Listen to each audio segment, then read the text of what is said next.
Bonjour Aristide. Vous avez trouvé facilement ? Oui, c'était assez facile. Vous n'êtes pas très loin du métro. Mais dis donc, c'est charmant chez vous. Vous avez un très joli jardin. Merci.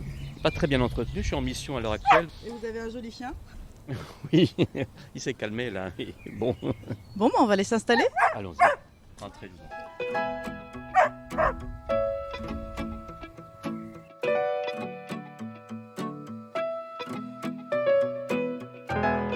Bonjour et bienvenue dans Ma Petite Voix m'a dit, un podcast inédit proposé par Valtus.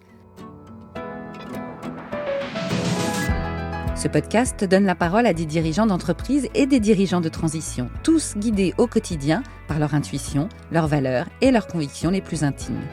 Au-delà de leur choix de carrière, ils ont en commun leur quête de sens, leur engagement dans la réussite collective et de mettre l'humain au cœur de leurs préoccupations. Aurélie Blonde et Frédéric Boursicot vous emmènent à la rencontre de ces passionnés qui ont accepté de se livrer avec authenticité.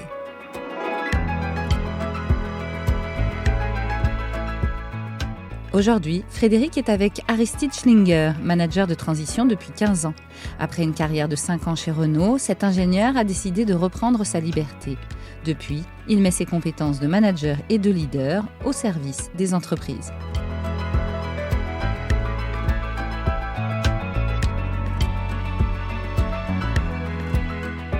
Merci beaucoup Aristide de nous recevoir chez vous. C'est un plaisir. À l'origine, vous avez passé 5 ans chez Renault. Vous ne vous êtes pas trop plu dans un grand groupe.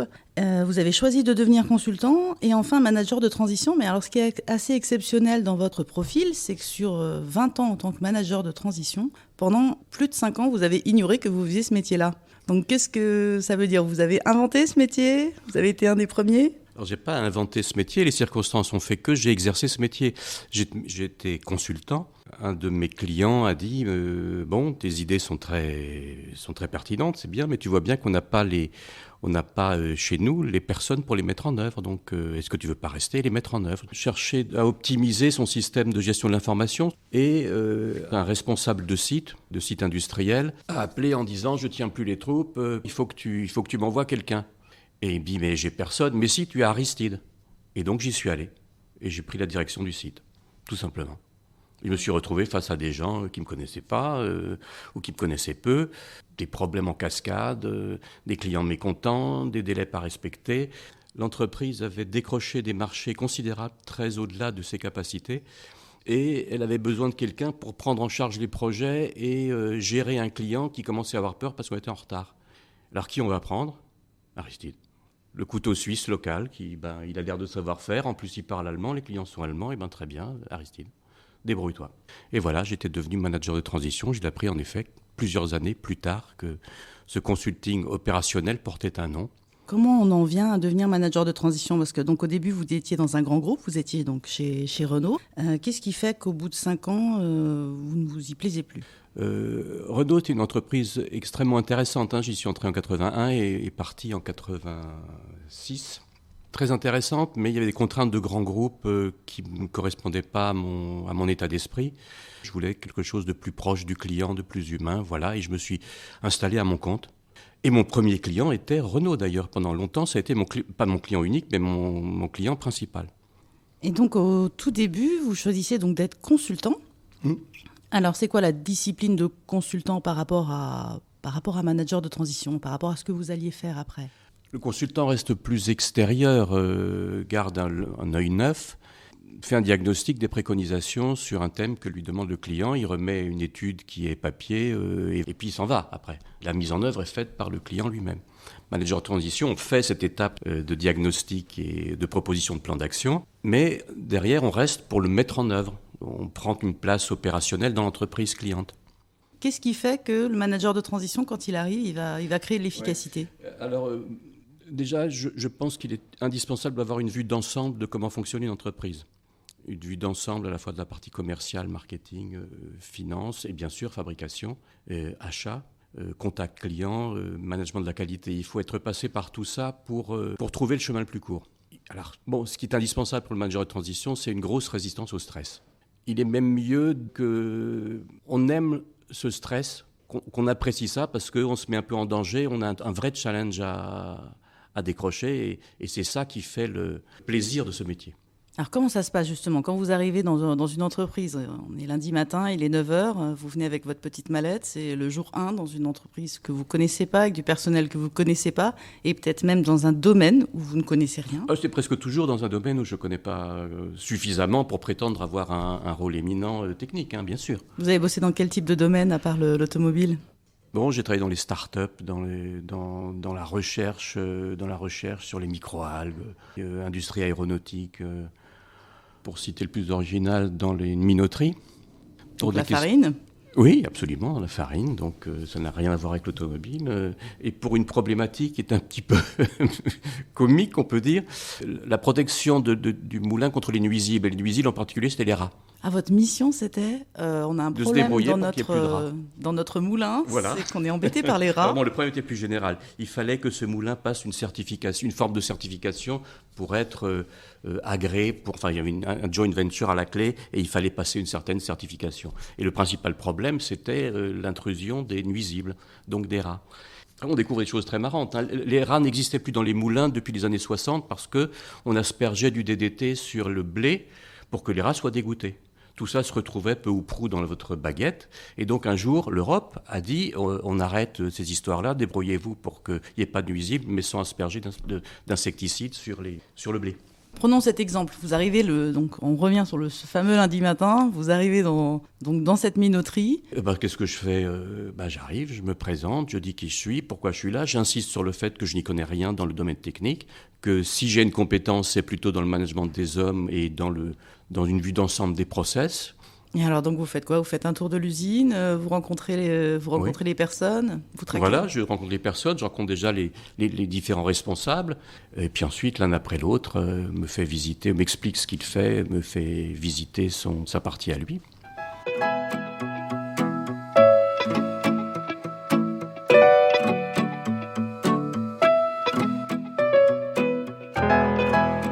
Après, il y a une petite phase d'introspection. Une fois que vous récupérez toutes les données, vous vous enfermez dans un bureau en se disant « Bon, quelle est la solution ?» Oui, ça tourne en permanence. Un début de mission avec ce niveau de stress qui est la partie que j'aime. On doit à la fois garder une forme de recul par rapport à ce que disent les gens, parce qu'ils ont besoin d'un œil neuf. C'est souvent parce qu'ils sont enfermés dans leurs habitudes, qui ne trouvent pas la solution. La solution est en eux, elle n'est pas en moi la solution, puisque moi je ne suis pas un spécialiste du domaine. Mais je dois voir ce qu'eux ne voient plus parce qu'ils sont trop souvent le nez dans le guidon. Oui.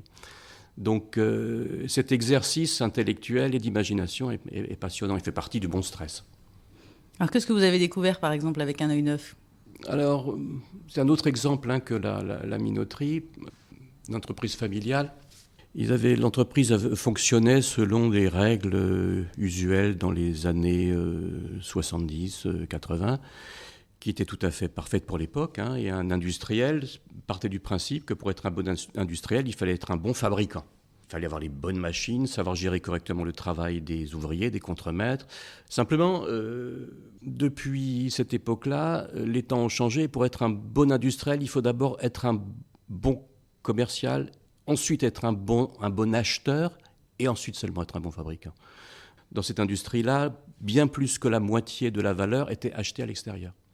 Et ils avaient complètement sous-estimé l'importance de la fonction achat ou pensaient que l'honnêteté et l'intégrité étaient toujours la même et la solidarité industrielle était toujours la même que dans les années 80 en disant si ce fournisseur me fait tel prix, c'est sûrement que c'est le prix juste.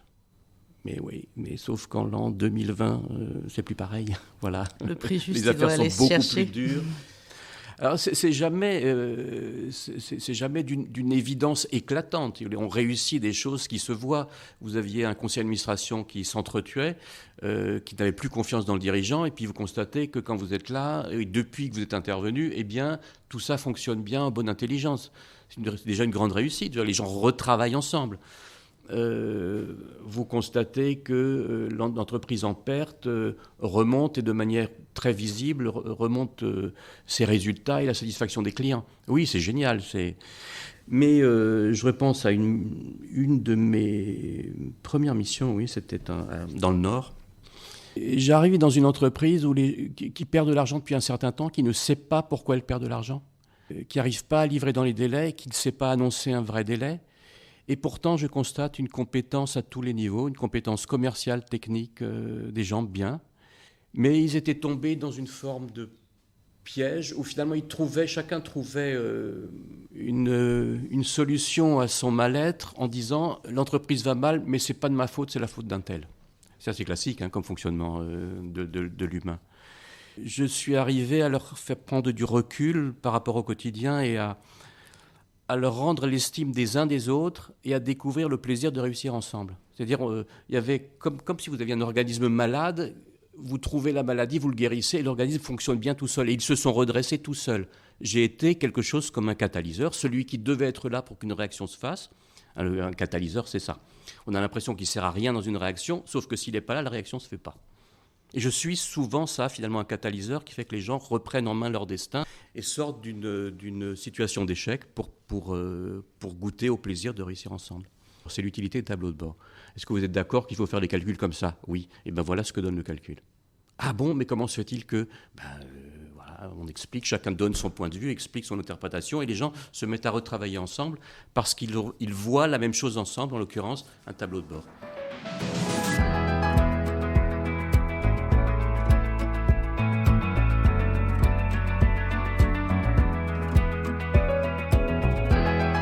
Ça se passe quand vous arrivez dans une entreprise? Comment vous êtes reçu généralement par les équipes? Les gens vous attendent comme un sauveur ou au contraire ils vous regardent avec méfiance en se disant il va venir tout casser, il va venir remettre en question nos métiers, notre façon de travailler?